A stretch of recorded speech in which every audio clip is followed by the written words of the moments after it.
भारत विभाजन के काला अध्याय का आज इतने साल बीत गए, पर उसकी जो तस्वीरें हैं आज भी लोगों के जहन में ताज़ा हैं। और आप देखिए, इस पोस्टर के माध्यम से आपको दिखाएंगे कि उस समय की जो क्या हकीकत थी, इस पोस्टर्स के माध्यम से दर्शाया गया है। आज इतने साल बाद पाकिस्तान एक कट्टरपंथ देश के रूप में उभर कर आया, जबकि भारत ने न सिर्फ तरक्की की बल्कि सभी नागरिकों को संविधान के तौर पर इज्जत दिया। और आज नतीजा यही है कि आज भारत एक विकासशील देश है। हमारे साथ प्रोफेसर राजेश श्रीवास्तव जी हैं। गुरुजी, बात की जाए, आज इतने साल बीत गए पर पाकिस्तान वहीं अटका हुआ है। आज भारत जो है विश्व गुरु बनने की तरफ अग्रसर है। किस तरीके से देखते हैं इस भारत विभाजन के इस काले अध्याय के इतने साल के बाद भी? देखिए, पाकिस्तान का विभाजन नफ़रत और हिंसा के आधार पर हुआ था। कभी जिन्ना ने कहा था कि हिंदू और मुसलमान साथ नहीं रह सकते, और आज जिन्ना की आत्मा को देखना चाहिए कि हिंदू और मुसलमान सिर्फ एक देश में नहीं रह रहे हैं बल्कि एक छत के नीचे भी रह रहे हैं, जो सुभाष भवन में रहते हैं। भारत में हमेशा समरसता, प्रेम, दया, करुणा, ये इसकी संस्कृति की प्रधानता रही है। लेकिन पाकिस्तान के दिलो दिमाग में नफ़रत थी, भारत के प्रति नफ़रत, फिर आपस में जो मुस्लिम के जो अनेक वर्ग थे उनके प्रति नफ़रत, भारत के हुक्मरानों से, वहाँ के जो भाषाई लोग थे उनसे नफ़रत। कभी बंगाल भारत का हिस्सा, पाकिस्तान का हिस्सा था, वो अलग हो गया, उनसे नफ़रत, सिंधियों से नफ़रत, बलूचों से नफ़रत। तो नफ़रत के आधार पर बना हुआ देश कितने साल तक सर्वाइव कर सकता है? भारत में नफ़रत जैसी कोई चीज़ नहीं थी। थोड़े बहुत फसाद हुए, थोड़े बहुत झगड़े हुए, लेकिन हम फिर मिल जाते थे। और हमारे यहाँ मिलाने वाले लोग भी पैदा हुए। कबीर दास हुए, तुलसीदास हुए, बड़े बड़े संत हुए, रहीम हुए, रैदास हुए, रसखान हुए। ये मिलाने का काम किया। लेकिन पाकिस्तान में एक मिलाने वाले का नाम बताइए। हम चंद्रमा पे पहुँच गए और वो आज तक वहीं के वहीं अटके हैं। आज वो रोटी की तलाश में है, आज वो कटोरा लेके भीख मांग रहे हैं, और हम विश्व की थर्ड इकनॉमी बनने जा रहे हैं। तो ये फ़र्क है, क्योंकि जब एक धर्म को लेकर के वो कट्टरता दिखाएंगे कि भाई हमारे ही धर्म के लोग रहेंगे या एक ही धर्म के लोग पाकिस्तान में रह सकते हैं, तो निश्चित वो देश कभी आगे नहीं बढ़ सकता। भारत का विभाजन बहुत ही दुखदाई हुआ, और दो लोगों की सनक, जिन्ना और नेहरू की सनक ने भारत को विभाजित करा दिया। समय जो है बताता है कि एक वो समय था जो बिल्कुल काला अध्याय, पर किस तरीके से भारत ने तरक्की की। आज धर्म हो, मज़हब हो, सभी लोग एकजुट होकर के संविधान के अंतर्गत रहते हैं। हमारे साथ शख्स और भी हैं, हम बात करते हैं। क्या नाम है आपका? जी, अफसर बाबा। ये बताइए कि किस तरीके से आप देखते हैं उस काले अध्याय को, और जो प्रगति पथ पर आज हिंदुस्तान है वो कितनी बड़ी देन है यहाँ पर जो लोग रहे और जिन्होंने आगे बढ़ने की सोची, कट्टरपंथ को नहीं अपनाया।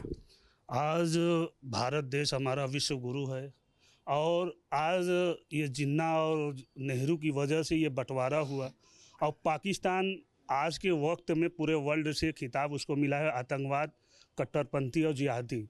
तो वो आतंकवाद पैदा करता है। वहाँ सारे जितने रहने वाले लोग हैं वहाँ से उब गए हैं। कभी देखो मस्जिद में ब्लास्ट होता है, कभी देखो मदरसे में ब्लास्ट होता है, कभी देखो हर देशों में ये आतंकवादी कट्टरपंथी नफ़रत की भावना फैलाते हैं। हमारा हिंदुस्तान आज विश्व गुरु बन चुका है। आज हमारे प्रधानमंत्री नरेंद्र मोदी जी जब से सरकार बनी यहाँ, और काफ़ी चीज़ों में परिवर्तन आया, तमाम चीज़ें विकसित देश हुआ। पाकिस्तान तो आज भी गरीब है, वो खाए बिना मर रहा है। सिर्फ उसका काम है कि नफ़रत फैलाना, देश में आतंकवाद फैलाना, देश में कट्टरपंथी के फैलाना। कट्टरपंथ को फैलाने का सीधा सीधा आरोप पाकिस्तान पर है। और आज देखिए, भारत में जो कहा जाता है कि मुसलमान पीड़ित हैं, इस तरह की चीज़ें उड़ाई जाती है। आज भारत का मुसलमान ये कहता है कि हम कितने सुखी हैं और किस तरीके से विकास के साथ आगे बढ़ रहे हैं। आपको ये एहसास होता है? जी, हम लोग को बहुत गर्व होता है कि हम लोग एक भारत के नागरिक हैं, और बहुत खुशी होती है कि हम लोग यहाँ पर रह के अपनी अच्छी जीवन को जो है जी रहे हैं। हम आज़ादी का जश्न मनाने जा रहे हैं, और ऐसे में ये काला अध्याय जरूर याद आता है। क्या लगता है आपको कि किस तरह से आज हमारा देश विकास के पथ पर अग्रसर है, और इस काले अध्याय को इतने साल बीत गए पर जो देश बंटवारे के लिए उत्साहित था वो बंटारा करके आज सबसे पिछड़ा साबित होने लगा विश्व में, और आज हम कहाँ से कहाँ पहुँच। आप सभी को जय हिंद। 14 अगस्त 1947 से पहले ये अखंड भारत था, यानी विशाल भारत। हिंदुस्तान गुलाम था अंग्रेज़ों से, अंग्रेज़ों के अत्याचारों से। तो हिंदुस्तान में हिंदू, मुस्लिम, सिख, ईसाई, अमीर, गरीब सभी लोग अपनी इज्जत, दौलत, जान माल की बलि दे करके हिंदुस्तान को आज़ाद कराए। मैं पूरे हिंदुस्तान के आलिमों और लोगों से यही कहना चाहता हूँ कि उस आज़ादी के एक दिन भी नहीं बीता कि 14 नवंबर को जिन्ना शैतान और ये पंडित जवाहरलाल नेहरू शैतान ये वोट की राजनीति करने के लिए, इसके पहले तो हिंदू मुस्लिम नहीं था 14 नवंबर से पहले, लेकिन हिंदू मुस्लिम की ये खाई ऐसा हिंदुस्तान के कलेजे में ही नहीं बल्कि हिंदुस्तान के हिंदुस्तानियों के दिल में ऐसा दाग लगा है कि आज तक वो खुरस करके मिटाने के पर भी ये नहीं मिट पा रहा है। इसलिए मैं पूरे हिंदुस्तान के मुस्लिम समाज से यही कहना चाहूँगा कि हम सब लोग इतिहास को देखें। ये हिंदुस्तान पाकिस्तान 2 धर्मों को लेकर के बंटवारा हुआ था और ये धर्म हमारा ये विशाल भारत संस्था जो है ये जिन्ना शैतान धर्म को लेकर के हमारे मुस्लिम समाज को बेवकूफ़ बना करके हिंदुस्तान के कलेजे में खंजर भोग करके एक का ठीका जो है जिन्ना शैतान ले लिया, एक का पंडित जवाहरलाल नेहरू। इसीलिए कट्टरपंथ जो है वो कहाँ ले जाता है, ये दर्शाता है। देखिए हमारे साथ ये शख्स हैं, सिर पर जालीदार टोपी है तो माथे पर तिलक भी है। ये दर्शाता है कि हम संविधान के अंतर्गत चलते हैं, हम एक हैं, तभी हम आगे बढ़ सकते हैं। क्या ये मानते हैं आप कि किस तरीके से जो काला अध्याय था उसको काला अध्याय के तौर पर याद करते हैं और उससे सीख लेते हैं कि हमें अब क्या करना है आगे? बिल्कुल, डॉक्टर राजयोग गुरु जी के आशीर्वाद से हम लोग लगातार राष्ट्र हित में काम कर रहे हैं। जहाँ तक प्रश्न है आज के काला अध्याय का, ये पूरी तरीके से राजनीति और धर्म का आड़ लेके देश में बंटवारा किया गया सिर्फ सत्ता वर्चस्व के लिए। और पूरी तरीके से वहाँ आज देख लीजिए पाकिस्तान जो धर्म के नाम पे बटा, उसकी स्थिति ये है कि वहाँ भूखे लोग मर रहे हैं और महाजिर है तो सिंधी हैं तो बलूची हैं, तमाम तरीके के वहाँ पे परेशानियाँ हैं, कोई शांति नहीं है। जो भारत से गए मुसलमान थे वहाँ पे आज भी बदहाल हैं, वो महाजिर कहे जाते हैं, आज भी वहाँ के नहीं हैं। आज आने वाली उनकी नस्लें जो हैं उस पाकिस्तान में शांति से नहीं रह पा रही, दूसरे देश के अब हो गए। यही चीज़ जो है सीख लेने की ज़रूरत है। जो आज भारत में कुछ लोग धर्म मजहब के नाम पर जो कट्टरपंथ फैलाना चाहते हैं, क्या इस काले अध्याय से उन्हें सीखना नहीं चाहिए? देखिए, भारत का विभाजन जो है धार्मिक कट्टरता और वेमनस के आधार पर हुआ था। रेड फ्लिक्स ने जो सीमा रेखा खींची थी वो भारत के भूमि का ही विभाजन नहीं था, वो यहाँ की संस्कृतियों का, यहाँ के परिवारों का विभाजन हुआ। और विभाजन के समय जो बड़े पैमाने पे त्रासदी हुई, जिसमें करोड़ों लोगों ने बेघर हुए और लाखों की संख्या में लोग मारे गए, हमारे अपने ही लोग थे और उनके इस हताहत कार्यप्रणाली से हम लोग इस दिवस को काले अध्याय के रूप में मनाते हैं। देखिए इस वक्त मैं जहाँ खड़ा हूँ ये सुभाष चंद्र बोस की सोच पर, उनके विचारों पर चलने वाला ये आश्रम कहेंगे, से घर नहीं कह सकते, जहाँ पर हर वर्ग के लोग रहते हैं और देशभक्ति से ओतप्रोत किस तरह से अपने देश को आगे बढ़ाएं यही सोचते हैं। आज आज़ादी का जश्न मनाने जा रहे हैं हम लोग, पर इस बीच हम इस काले अध्याय को भी याद करते हैं ताकि हम इससे सीख ले सके और मिलकर अपने देश को आगे बढ़ने में मदद कर सके। जी, ये धर्म के नाम पे बहुत बड़ा अधर्म हुआ और जाहिर सी बात है कि सत्य को पहचानने में और सुनने में, पहुंचाने में समय लग जाता है और झूठ बड़ी जल्दी लोगों तक फैलता है।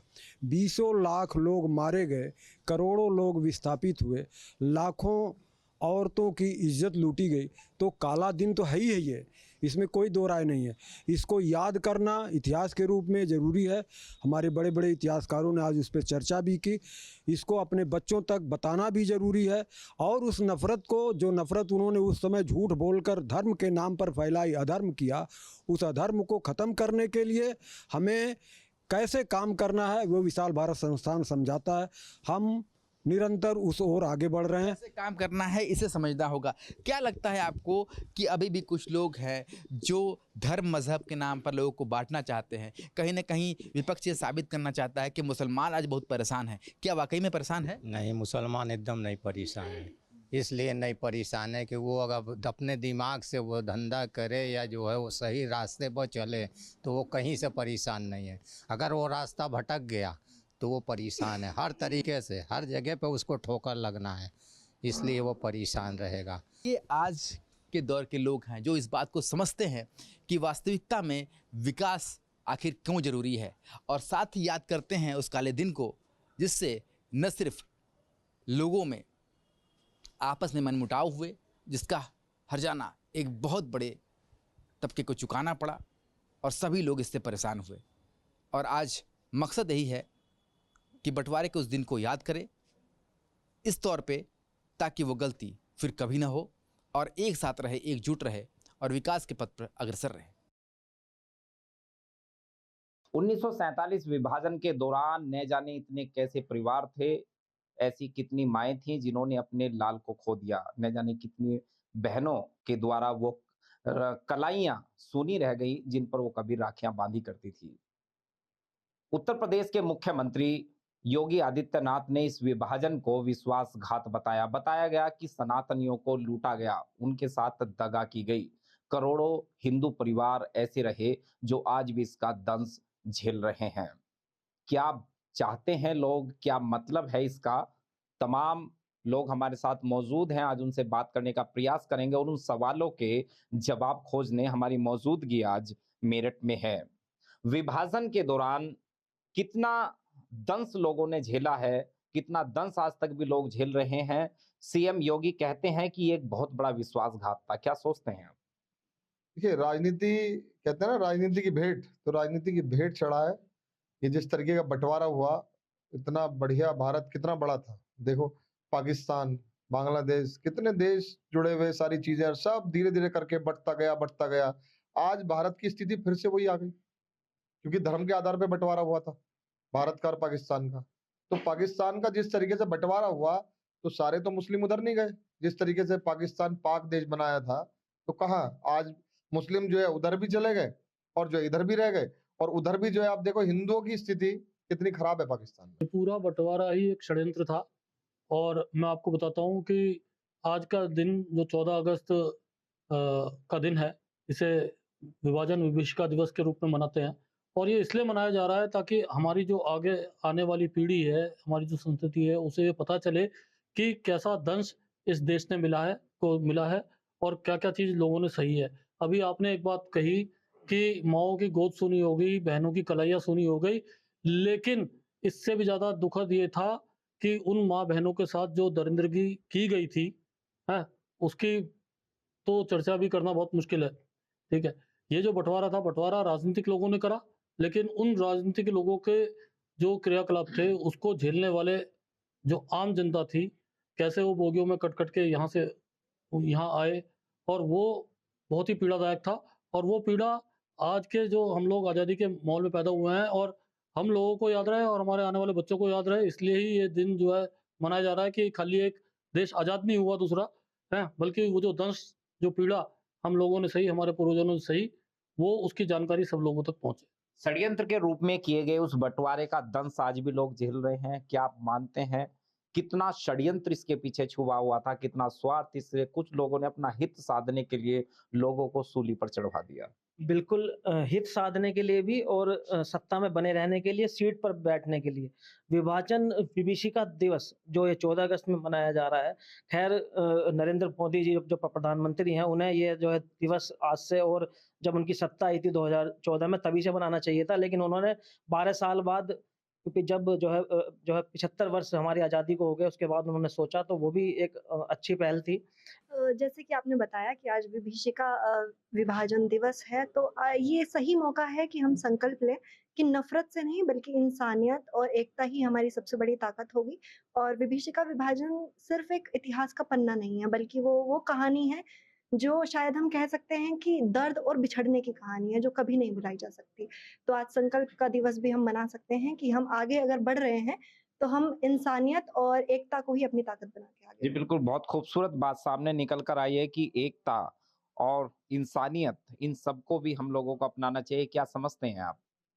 जी, बिल्कुल। अभी मैं आपको चैनल के माध्यम से बात बताना चाहती हूँ कि हम लोग उन लोगों से मिले, जो उस समय पार्टीशन के टाइम पर यहाँ आए, क्योंकि देश तो पूरा हमारा ही है और वैसे ही उनका भी है। कितना दर्द था उनकी तो आँखों में? उन्होंने हमें कहा कि वो बहुत हमने अपने बड़ों से भी सुना है, क्योंकि हमारे भी कुछ जो थे जानकार वहाँ से आए थे, उन्होंने हमें बड़ों ने बताया था कि किस तरह से पहले जो था कि वहाँ के लोग यहाँ त्योहार मनाने आते थे और विभाजन के समय में वही हमारे रिश्तेदार वहाँ से कट कर आए हैं। है ना? और जो वहाँ रह गए हैं वो भी उतनी ही पीड़ा में हैं और जो यहाँ आ गए वो भी उतनी ही पीड़ा में है। और अभी जो अब आने वाली जो पीढ़ी है उनको रिफ्यूजी कह के बुलाया जाता है और ये बहुत दुःख है जो उनके दिलों में अभी भी है और वो कहते हैं कि जब हम इसी देश के हैं तो हमें रिफ्यूजी ना कहा जाए। तो आपके चैनल के माध्यम से ये भी मैं निवेदन करना चाहती हूँ सभी लोगों से कि इस तरह के लोग जो हमारे अपने भाई-बहन वहाँ से यहाँ आए हैं, हम उनको अपने ही तरह ही समझें और वही उनको सम्मान दें। बिल्कुल, वो हमारे ही परिवार का हिस्सा हैं, लेकिन इस बँटवारे को आप किस नज़र से देखते हैं? कितना षड्यंत्र इसमें छुपा हुआ था? कितना दंश आज भी लोगों को झेलना पड़ रहा है? बिल्कुल सर, दंश तो बिल्कुल झेलना पड़ रहा है और क्योंकि मैं एक जेन ज़ी जनरेशन से बिलॉन्ग करती हूँ, तो मैं उसी लैंग्वेज में जवाब देना चाहूँगी। एक रील आजकल बहुत वायरल हो रही है कि मतलब 15 अगस्त पर हमारा देश तो ब्रिटिशर्स से आज़ाद हुआ था, तो पाकिस्तान की मूवी क्यों दिखाई जाती है? पाकिस्तान के बीच में जो लड़ाई होती है हमारे हिंदुस्तान के साथ, वो क्यों दिखाई जाती है? तो मैं उसका जवाब देना चाहती हूँ, वो इसलिए दिखाई जाती है कि अगर वो बँटवारा ना हुआ होता या फिर इतनी नफ़रत ना पैदा होती, तो शायद इस तरह की मूवीज़ भी ना बनती और इस तरह की नफ़रत भी पैदा ना होती। तो आपके चैनल के माध्यम से मैं ये संदेश देना चाहती हूँ कि हम सबको एक एकता के साथ जीना चाहिए क्योंकि हमारा जो देश है वो एक ऐसा देश है जहाँ जिसको अनेकता में एकता का देश कहा जाता है। तो इस तरह की बातें ना लाकर एक एकता का संदेश दिया जाए तो वो ज़्यादा बेटर होगा। बिल्कुल, जब मैसेज ऑफ यूनिटी है वो हम लोगों को देना चाहिए। क्या सोचते हैं आप इस बँटवारे के पीछे कितना षड्यंत्र था? आज भी वो परिवार जो है वो दुःख झेल रहा है, दर्द है, बात कहानी बताते उसका गला रुंध जाता है। देखिए सागर जी, मैं आपके चैनल के माध्यम से सबसे पहली बात तो ये कहूँगा कि जो बात हम में है, ना तो वो तुम में है, ना वो मुझ में है। यानी जब हम यूनिटी से एक अलग पृथक हो जाएँगे, बिल्कुल अलग हो जाएँगे, तो कहीं न कहीं हम में वो कमियाँ आने लगेंगी, जिन्हें कि पूरा देश देखता है और देश इन बातों का फ़ायदा उठाते हैं। आज पाकिस्तान हमारा सबसे बड़ा प्रतिद्वंदी है, जबकि वो कहीं न कहीं एक तरीके से हमारा भाई है। उस भाई का विभाजन एक भाई से हुआ है। जब तक वो भाई था, भाई एक सिंगल भाई था, एक परिवार था, तब तक उसका नाम देश पूरे विश्व में था। आज अगर हम पाकिस्तान का ज़िक्र कहीं करते हैं, तो सबसे पहला उसका जो मन में आता है लोगों के, वो ये आता है कि ये इंडिया का सबसे बड़ा प्रतिद्वंदी है, जबकि भारत में से ही पाकिस्तान निकला हुआ है। तो देखिए, विभाजन तो किसी भी तरीके का हो, कहीं न कहीं हृदय को आघात देता है और ये विभाजन तो एक तरीके से बिल्कुल मानवता को तार-तार करने वाला विभाजन था। इस विभाजन को सोचकर ही आज की डेट में मन रोने लगता है। लखनऊ में विभाजन विभीषिका के मौके पर आज उत्तर प्रदेश के मुख्यमंत्री योगी आदित्यनाथ के द्वारा मौन पद यात्रा निकाली गई। इसी पर देखिए आज हम तमाम लोग यहाँ अलीगढ़ के सियासी चौक में हम लोगों से बात करने की कोशिश करेंगे। जिस तरह से योगी ने कहा है कि करोड़ों हिंदुओं का कत्लेआम हुआ, सनातन राष्ट्र को विभाजन की ओर धकेला गया, कांग्रेस ने देश के साथ विश्वासघात किया। इसी पूरे मामले पर आज मेरे साथ यहाँ राजा महेंद्र प्रताप पार्क में तमाम लोग मौजूद हैं, इन्हीं से हम जानने की कोशिश करेंगे। ये बताइए, जिस तरह से आज उत्तर प्रदेश के मुख्यमंत्री ने वो जो है लखनऊ में जो मौन पद यात्रा निकाली, उन्होंने कहा कि कांग्रेस ने सनातन के साथ विश्वासघात किया और जो है देश को विभाजन की ओर धकेला। देखिए, सबसे पहले मैं आज के दिन का इतिहास आपको बता दूँ। आज 14 अगस्त है। 14 अगस्त 1947 को आज ही के दिन इस देश का बंटवारा हुआ था। विभाजन विभीषिका स्मृति दिवस का आयोजन माननीय प्रधानमंत्री नरेंद्र मोदी ने 2021 से शुरू किया है। मैं एक बात कहना चाहता हूँ इस देश की सत्ता से कि क्या ये विभाजन विभीषिका पर रोआ-पीटी करेंगे? इस देश में आजीविका की कमी है, इस देश में रोजी-रोटी का अभाव है, उसके लिए कभी प्रयास करेंगे? कोई दिवस मनाएंगे उसके लिए? उसके लिए कोई दिवस मनाएं, बजाय इस बात के कि नकारात्मक जो कुछ बुरा हुआ है इस देश में उसको याद कर करके लोगों को लानत भेज रहे हैं। कांग्रेस ने क्या बुरा कर दिया सनातन के साथ, इस देश के साथ? जब खून खच्चर हो रहा था, 1 करोड़ आदमी बेघर हो गया था, कई लाख लोग मर गए थे, तो क्या विकल्प था? आज उस गांधी को भी गाली दे रहे हैं और जिस देश की सत्ता संभालने वाले लोग थे उनको भी कोस रहे हैं। ये बताइए, अगर ये होते तब ये क्या करते? विभाजन हुआ, इस देश की बुरी स्थिति थी, इस देश के लिए बहुत दुर्भाग्यशाली दिवस है। जो लोग गलत थे वो चले गए उस पर, हम उनको याद क्यों कर रहे हैं, हम उनके लिए क्यों रो रहे हैं? हम उनके लिए रोए जो हमारी गोद में दूध मांग रहे हैं, पेट पे लेटे हुए हमारे भूखे हैं, बेरोजगार हैं, उस बात को नहीं कर रहे हैं। तो योगी मोदी तो कह रहे हैं कांग्रेस ने जो सनातन को जो कहीं उस ओर धकेला। कांग्रेस ने कहीं भी सनातन के साथ कभी कोई भेदभाव नहीं किया। कांग्रेस उस परिस्थिति में देश जब था, उस वक्त जो बेस्ट हो सकता था, जो अच्छा हो सकता था, वो सब किया। देश को बचाने के लिए जो कुछ अच्छा हो सकता था वो सब कुछ किया। सनातन का तो जब कोई समस्या ही नहीं थी 47 में। चलिए, क्या मानते हैं जिस तरह से योगी जी का बयान आया है, इसको लेके आप क्या कहेंगे? देखिए, योगी जी ने जो कहा है सही कहा है। कांग्रेस की मानसिकता शुरू से हिंदू विरोधी रही है। आज 14 अगस्त को भारत का बंटवारा हुआ था, देश का 14 अगस्त 1947 को। जवाहरलाल नेहरू और विभाजन विभीषिका आपने 2014 से प्रधानमंत्री नरेंद्र मोदी हैं, तब से क्यों नहीं मनाई, 21 से क्यों मना रहे हैं? नहीं, 2021 से मनाई, वो हमारी पार्टी की पॉलिसी है। लेकिन देखिए, आज ही के दिन जब देश का बंटवारा हुआ, और ये बंटवारा हुआ सिर्फ जवाहरलाल नेहरू की वजह से, क्योंकि जवाहरलाल नेहरू प्रधानमंत्री बनना चाहते थे, उधर जो जिन्ना थे वो जिन्ना बनना चाहते थे। तो ये देश का बंटवारा करके उन्होंने, महात्मा गांधी ने फॉर्मूला निकाला कि ठीक है आप हिस्सा बांट लो, कोई बात नहीं। लेकिन जब देश में कत्लेआम शुरू किया गया पाकिस्तान की तरफ से, तो इस महात्मा गांधी ने सबसे पहले आमरण अनशन शुरू किया। जब सबसे पहले 14 अगस्त की रात से ही देश में पाकिस्तान में कत्लेआम शुरू हुआ हिंदुओं का, और लाखों हिंदू ट्रेनों में और ट्रेन की बोगियों में भर भर के लाखों हिंदुओं की लाशें आई, औरत, बच्चे, आदमी, और कटे हुए। तो उसके बाद जो है जब यहाँ उनके बदले में यहाँ कत्लेआम शुरू किया गया मुसलमानों का, तो इन्होंने, महात्मा गांधी ने आमरण अनशन शुरू कर दिया कि या तो आप इनका मुसलमानों का कत्लेआम जो हिंदू कर रहे थे, आप हिंदुओं से कही अपील की, या तो आप रोकिए, वरना हम जो है मैं अपना आमरण अनशन करके अपनी जान दे दूंगा। उसके चक्कर में यहाँ ये रोका पड़ा यहाँ। तो इसलिए और भी लोग हैं, क्या मानते हैं जिस तरह से आज मुख्यमंत्री ने बयान दिया है कि भाई सनातन विरोधी थी कांग्रेस? करोड़ों हिंदुओं का नरसंहार करने वाली कांग्रेस अपने बीते हुए कल को, अगर आज का जागरूक व्यक्ति बात करता है, अपने इतिहास को दोहराता है, तो उन्हें बुरा लगता है। अभी हमारे मित्र कह रहे थे कि ये रोजगार में बात नहीं करते, इससे बात नहीं करते, यानी अंतर आत्मा लोगों की मर गई थी उस वक्त। इस देश के प्रमुख हिस्सों को पाकिस्तान को देने का काम किया, बांग्लादेश देने का काम किया, खासकर तब जब देश को सशक्त नेतृत्व नहीं दिया। अगर देश में उस वक्त प्रधानमंत्री सरदार वल्लभ भाई पटेल होते तो ये स्थिति ना होती।